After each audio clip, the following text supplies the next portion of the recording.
قل من كان عدوا لجبريل اور بے شک ہم نے آپ پر ایسی آیتیں اتاری ہیں جو حق کو آشکار کرنے والی ہیں، اور ان کا انکار وہی لوگ کرتے ہیں جو نافرمان ہیں۔ أَوَكُلَّمَا عَاهَدُوا عَهْدًا نَبَذَهُ فَرِيقٌ مِّنْهُمْ بَلْ أَكْثَرُهُمْ لَا يُؤْمِنُونَ۔ یا آخر کیا معاملہ ہے کہ ان لوگوں نے جب کوئی عہد کیا ان کے ایک گروہ نے اسے ہمیشہ توڑ پھینکا، بلکہ ان میں سے اکثر لوگ ایمان لاتے ہی نہیں۔ اور جب ان کے پاس اللہ کی طرف سے ایک رسول آئے جو اس تورات کی تصدیق کر رہے تھے جو ان کے پاس ہے، تو اہل کتاب میں سے ایک گروہ نے اللہ کی کتاب تورات و انجیل کو اس طرح پس پشت ڈال دیا گویا وہ کچھ جانتے ہی نہ تھے کہ اس میں نبی آخر الزماں صلی اللہ علیہ وسلم کے بارے میں کیا ہدایات دی گئی تھیں۔ اور یہ بنی اسرائیل ان منتروں کے پیچھے لگ گئے جو سلیمان علیہ السلام کی سلطنت کے زمانے میں شیاطین پڑھا کرتے تھے، اور سلیمان علیہ السلام نے کوئی کفر نہیں کیا تھا، البتہ شیاطین لوگوں کو جادو کی تعلیم دے کر کفر کا ارتکاب کرتے تھے۔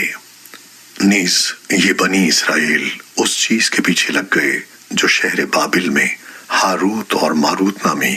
دو فرشتوں پر نازل کی گئی تھی۔ یہ دو فرشتے کسی کو اس وقت تک کوئی تعلیم نہیں دیتے تھے جب تک اس سے یہ نہ کہہ دیں کہ ہم محض آزمائش کے لیے بھیجے گئے ہیں، لہٰذا تم جادو کے پیچھے لگ کر کفر اختیار نہ کرنا۔ پھر بھی یہ لوگ ان سے وہ چیزیں سیکھتے تھے جس کے ذریعے مرد اور اس کی بیوی میں جدائی پیدا کرتے ہیں۔ ویسے یہ واضح رہے کہ وہ اس کے ذریعے کسی کو اللہ کی مشیت کے بغیر کوئی نقصان نہیں پہنچا سکتے تھے، مگر وہ ایسی باتیں سیکھتے تھے جو ان کے لیے نقصان دہ تھیں اور فائدہ مند نہ تھیں،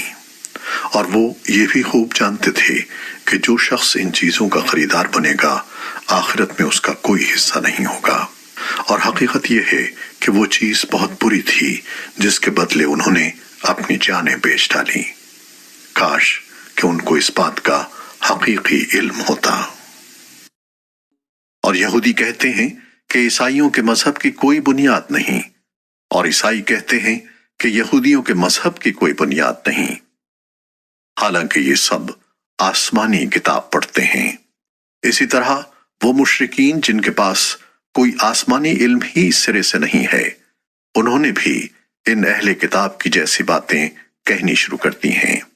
چنانچہ اللہ ہی قیامت کے دن ان کے درمیان ان باتوں کا فیصلہ کرے گا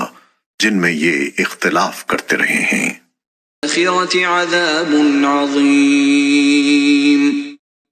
اور اس شخص سے بڑا ظالم کون ہوگا جو اللہ کی مسجدوں پر اس بات کی بندش لگا دے کہ ان میں اللہ کا نام لیا جائے اور ان کو ویران کرنے کی کوشش کرے۔ ایسے لوگوں کو یہ حق نہیں پہنچتا کہ وہ ان مسجدوں میں داخل ہوں مگر ڈرتے ہوئے۔ ایسے لوگوں کے لیے دنیا میں رسوائی ہے اور انہی کو آخرت میں زبردست عذاب ہوگا۔ وَلِلَّهِ اور یہود و نصارہ تم سے اس وقت تک ہرگز راضی نہیں ہوں گے جب تک تم ان کے مذہب کی پیروی نہیں کرو گے۔ کہہ دو کہ حقیقی ہدایت تو اللہ ہی کی ہدایت ہے، اور تمہارے پاس وحی کے ذریعے جو علم آ گیا ہے، اگر کہیں تم نے اس کے بعد بھی ان لوگوں کی خواہشات کی پیروی کر لی تو تمہیں اللہ سے بچانے کے لیے نہ کوئی حمایتی ملے گا نہ کوئی مددگار۔ اور وہ وقت یاد کرو جب ہم نے بیت اللہ کو لوگوں کے لیے ایسی جگہ بنایا جس کی طرف وہ لوٹ لوٹ کر جائیں اور جو سراپا امن ہو، اور تم مقام ابراہیم کو نماز پڑھنے کی جگہ بنا لو، اور ہم نے ابراہیم اور اسماعیل کو یہ تاکید کی کہ تم دونوں میرے گھر کو ان لوگوں کے لیے پاک کرو جو یہاں طواف کریں اور اعتکاف میں بھی بیٹھیں اور رکوع اور سجدہ بجا لائیں۔ اور وہ وقت بھی یاد کرو جب ابراہیم نے کہا تھا، اے میرے پروردگار، اس کو ایک پرامن شہر بنا دیجئے اور اس کے باشندوں میں سے جو اللہ اور یوم آخرت پر ایمان لائیں انہیں قسم قسم کے پھلوں سے رزق عطا فرمائیے۔ اللہ نے کہا اور جو کفر اختیار کرے گا اس کو بھی میں کچھ عرصے کے لیے لطف اٹھانے کا موقع دوں گا، مگر پھر اسے دوزخ کے عذاب کی طرف کھینچ لے جاؤں گا اور وہ بدترین ٹھکانہ ہے۔ اور اے ہمارے پروردگار، ان میں ایک ایسا رسول بھی بھیجنا جو انہی میں سے ہو، جو ان کے سامنے تیری آیتوں کی تلاوت کرے، انہیں کتاب اور حکمت کی تعلیم دے اور ان کو پاکیزہ بنائے۔ بے شک تیری اور صرف تیری ذات وہ ہے جس کا اقتدار بھی کامل ہے، جس کی حکمت بھی کامل۔ ومن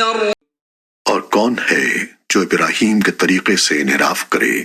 سوائے اس شخص کے جو خود اپنے آپ کو حماقت میں مبتلا کر چکا ہو؟ حقیقت تو یہ ہے کہ ہم نے دنیا میں انہیں اپنے لیے چن لیا تھا اور آخرت میں ان کا شمار صالحین میں ہوگا۔